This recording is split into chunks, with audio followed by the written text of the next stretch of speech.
Hello, I'm WBZ TV meteorologist Barry Burbank, and have your forecast for the next several days, starting off on this Mother's Day. Happy Mother's Day out there to all the moms, and we're looking at a kind of a chilly Mother's Day, that is for sure.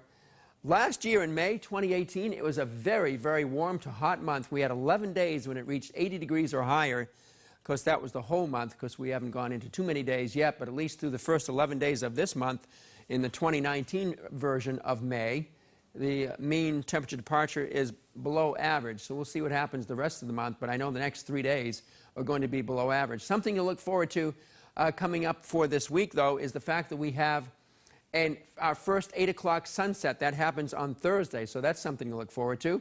And also those who suffer from tree pollen will have a bit of a break here over the next 2 or 3 days as the atmosphere is cleansed by some of this falling rain.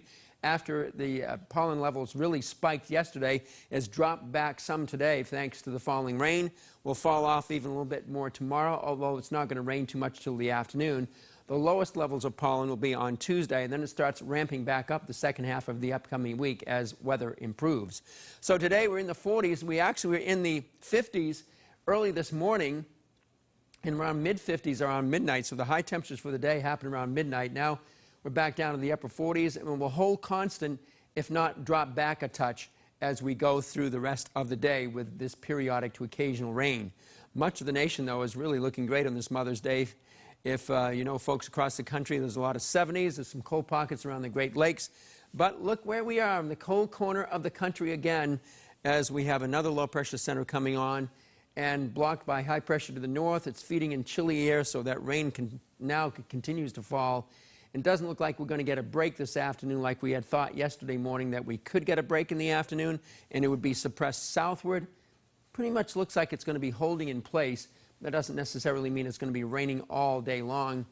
I'll call it occasional to periodic rain. And looks like most of it on the light side. There could be a few brief bursts of somewhat heavier rain as we go through the rest of the afternoon.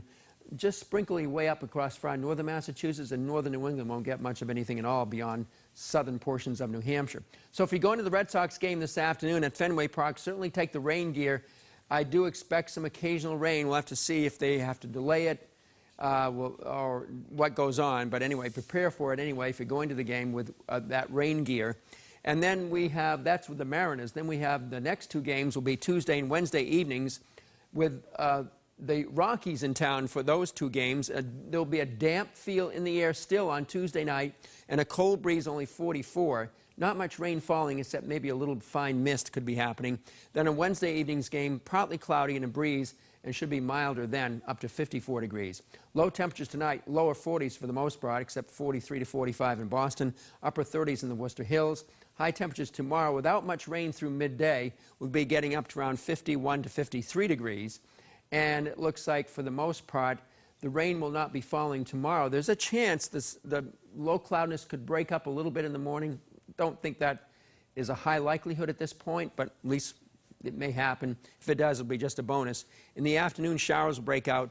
And then tomorrow night, the heavy rain rotates on through here as snow in the higher elevations of the Berkshires, the Green Mountains, and the northern White Mountains take place into Tuesday morning. You can see some of these blue colors indicative of the snow, and several inches are possible in the highest elevations up there. We'll have leftover lighter rain and drizzle on Tuesday, midday through the afternoon.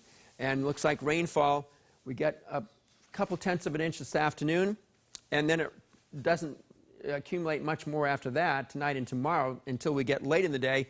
And then once it's all said and done, it looks like we'll end up with 1 to 1.5 inches of rain through this whole process. Pretty much most of it happening, most of the rain falling from this big low, which comes along here on Monday night into Tuesday morning as the jet stream sort of goes into this almost like a wheel of misfortune setup. But fortunately, it's going to be progressive and it gets out of here. So the second half of the upcoming week, as revealed by the 7-day planner forecast right now, gets better. Hopefully, it's not going to get any worse than it will be in the next 3 days. But Wednesday, we slowly get out of it. The clouds break for some intervals of sunshine. A brief shower can't be ruled out. Another weak system gives us a brief shower or thunderstorm Thursday afternoon. Otherwise, the second half of the week looks a lot nicer with sunshine tending to take over at that point. That's your forecast for now. And have a nice rest of the weekend, and happy Mother's Day.